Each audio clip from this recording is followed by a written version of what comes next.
Now that's the rhetoric. So what's the real talk? Well, Don Davies is the interim leader of the NDP.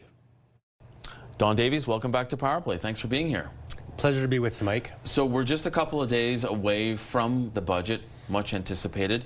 For the people who are putting the finishing touches on that document right now, you've got an opportunity on this show, they're likely watching, to lay out exactly what it would take for the NDP to support it. So what would it take?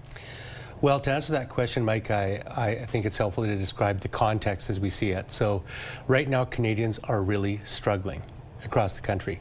You know, prices are sky high for groceries and rent. Unemployment is at its highest level in 10 years, particularly bad for young people. 1 in 6 young people, Mike, is out of work, and many more are underemployed. You have sluggish economic growth, and of course we face serious problems from south of the border. So in that context, with serious affordability problems and serious issues facing our economy, we want to see a budget that invests in Canada. We see this as an opportunity for us to develop our economy and put people to work, create good jobs, build affordable homes, strengthen healthcare, and get our economy moving again. So we want to see an investment budget, not an austerity one.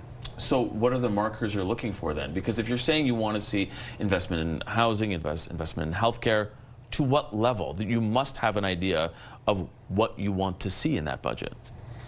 Well, it's always hard to talk about a budget that we haven't seen yet, you know, and... But you're talking about how you don't want this to be austerity, you want it to be investment. Right. So to what level? You must have a marker. I mean, if they come and say they just want millions of investment, that's likely not what you want.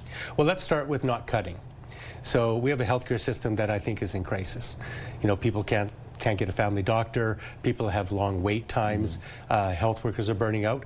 So the absolute worst thing that you could do that we would never accept is cuts to the healthcare system. So that's sustaining it. But we also want our healthcare system to be strengthened. So, you know, the NDP brought in pharmacare and dental care. We want to see those programs supported. And we'd like to see sufficient funding that we can build a healthy system.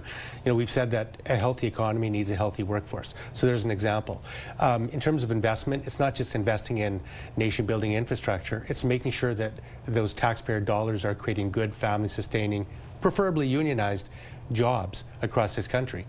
We don't want to see that money go to foreign firms or for instance, temporary foreign workers. You know, investing in our country with a $300 billion infrastructure deficit, there's no shortage of great projects we need in this country, whether it's high-speed rail between Windsor and Quebec, or mines with Indigenous partnerships in British Columbia, or the infrastructure cities need. We should be investing in our country right now. And that's why, you know, Mr. Carney referring to an austerity budget or signaling to Canadians that he's going to cut jobs or cut services Canadians rely on, we think that's the absolute wrong way to go, and that won't cut it for us. So given the scenario that you put forth as well, that Canadians are struggling and that Canadians are having a hard time paying the bills and getting services, is this then the right time for an election? Well, we don't think so. I don't think Canadians... So does that mean that you're going to vote for this budget? Because that's kind of the binary decision you have in front of you, is either you support the budget, no matter what they put in it, and whatever it is that you hope will solve all the problems that you laid out, or you go for an election at a time when possibly Canadians don't want one. You know, for 6 months, Mike, I've been saying Canadians elected a minority parliament. And that means that Mr. Carney has a minority. He needs to work with other parties to get anything passed, including a budget. It's his government. He holds the pen. And the question of whether there's an election or not is entirely up to Mr. Carney, because it's his job to craft a budget that can win the support of at least one other party. But you can help him craft that budget by laying out even today and saying this has to be in there, and then I will support you. You have that opportunity. I mean, that was partially an opportunity that was in the supply and confidence agreement, but now it's even a greater opportunity because there is no contract that really ties you to the Liberals. So why aren't you being very clear to lay out to this government, this is what has to be in it, and then you'll have our support? Well, you may recall that Mr. Carney very early on said that he would not seek any agreement with the New Democrats. It's up to the government to reach out to the other parties in order to ask us for what we want in the budget. They haven't done that. I mean, it's up to them to invite parties in. A month ago, you had Steve McKinnon, the Liberal House Leader, saying that they were just going to govern and put a budget out, and it's up to the opposition to vote how they want. So this is the approach they've chosen to take, is to almost govern like they have a majority, and then double dare parties, opposition parties, to vote yes or no. I don't think that's the way that a minority parliament should work. We have been very clear, though, about things that we need to see in the budget. Has to create good jobs, has to create affordable housing, has to protect health care. And we've been specific, if you listen to us in the House. We think there should be a youth climate corps, put young people to work in communities across this country. Good for creating jobs, good for environmental resilience. We've talked about an east, west, north electricity grid so that we can actually bring clean energy to people. We've talked about co-op housing and how that's essential. So there's no shortage of specific proposals that the NDP has identified to the government that if they want to, they can put in the budget. So it's entirely up to them. We don't want an election right now. We'll see if Mr. Carney crafts a budget that can win the support of us or any other party. Given all that, when the budget does have to go to a vote, is there a scenario where there are some NDP MPs who don't vote, are absentee for whatever reason? Well, we're not going to speculate on any kind of electoral outcome. What I've said from the beginning is we're going to wait and see the budget. I think that's what a responsible opposition does. I'm a little bit disappointed at the Conservatives and Bloc, who seem to position themselves to vote no to a budget they haven't even read.